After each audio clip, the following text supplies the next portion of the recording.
Assalamualaikum teman-teman. Pada kesempatan ini, kami akan menjelaskan mengenai perilaku kelompok dalam organisasi. Perkenalkan kami dari kelompok 7 yang beranggotakan Nur Fadilah, Zinatul Arifah, dan Kevin Aji Zakarias. Langsung saja, kita akan mendengarkan penjelasan dari Nur Fadilah. Definisi kelompok, kumpulan perorangan yang relatif kecil yang masing-masing dihubungkan oleh beberapa tujuan yang sama dan mempunyai derajat organisasi tertentu di antara mereka. Suatu unit terdapat beberapa individu yang mempunyai kemampuan untuk berbuat dengan kesatuannya dengan cara dan atas dasar kesatuan persepsi. Alasan seseorang bergabung dalam kelompok. 1. Mencapai tujuan yang apabila dilakukan sendiri, tujuan tersebut tidak akan tercapai. 2. Dalam kelompok, kebutuhan seseorang dapat tercapai dan ia mendapatkan penghargaan sosial seperti rasa bangsa, rasa milik, cinta, pertemanan, dan sebagainya. Klasifikasi kelompok. 1. Struktur kelompok formal, kelompok informal. 2. Terpaan perubahan, kelompok terbuka dan kelompok tertutup. 3. Ukuran kecil, ukuran besar. 4. Hubungan antara anggota, kelompok primer dan sekunder.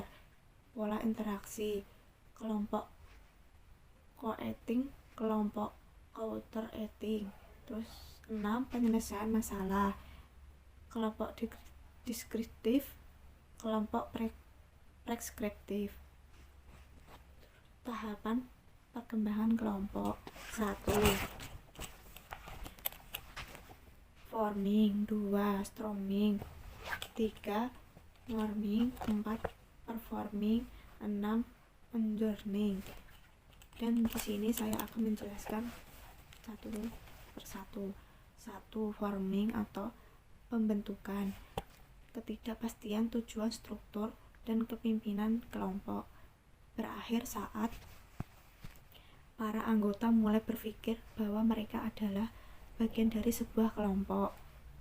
2. Storming atau keributan, konflik intrakelompok, anggota menerima keberadaan kelompok tetapi menolak pengendalian kelompok oleh individu tertentu, berakhir saat muncul hierarki yang relatif jelas dalam kelompok. 3. Norming atau penormaan, perkembangan hubungan dan konsif dalam kurung kesaling tertarikan dalam kelompok, berakhir saat telah muncul struktur kelompok yang kokoh dan menyesuaikan harapan bersama atas apa yang disebut perilaku anggota yang benar. 4. Performing atau pelaksanaan, kelompok sepenuhnya berfungsi dan diterima dengan baik.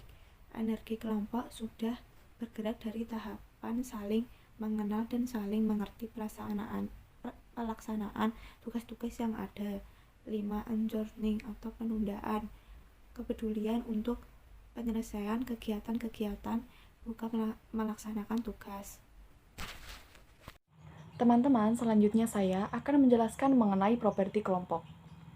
Ada 6 properti kelompok. Yang pertama adalah peran atau role, yang kedua adalah norma atau norms, yang ketiga adalah status, yang keempat adalah besaran atau size, yang kelima adalah kekompakan atau cohesiveness, dan yang terakhir adalah keragaman atau diversity. Pertama, kita akan membahas mengenai peran atau rules. Peran ini merupakan rangkaian pola perilaku yang diharapkan dimiliki seseorang yang menduduki posisi tertentu dalam unit sosial tertentu. Ada 4 unsur dalam peran ini. Yang pertama yaitu persepsi peran, yang kedua pengharapan peran, yang ketiga konflik peran, dan yang terakhir adalah identitas peran. Selanjutnya adalah norma. Norma merupakan standar perilaku yang diterima dalam kelompok dan diterapkan di antara anggota kelompok.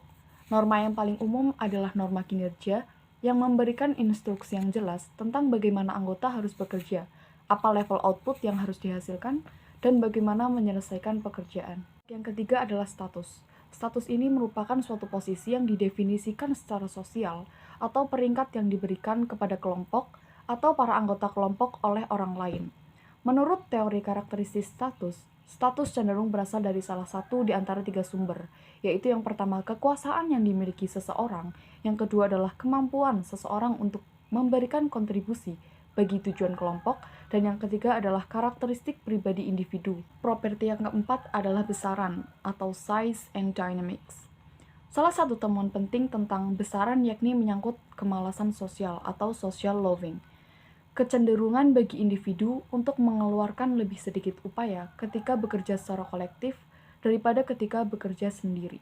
Kemalasan sosial ini menentang asumsi bahwa produktivitas kelompok secara keseluruhan setidaknya harus setara dengan jumlah produktivitas individu di dalamnya. Selanjutnya adalah kekompakan atau cohesiveness.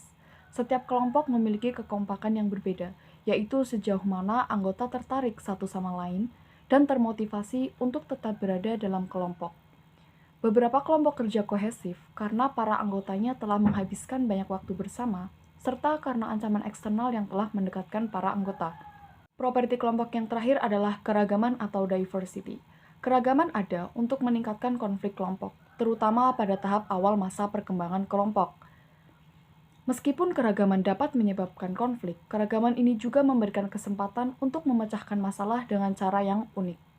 Di sini saya akan menjelaskan tentang pengambilan keputusan kelompok. Kelompok lawan individu.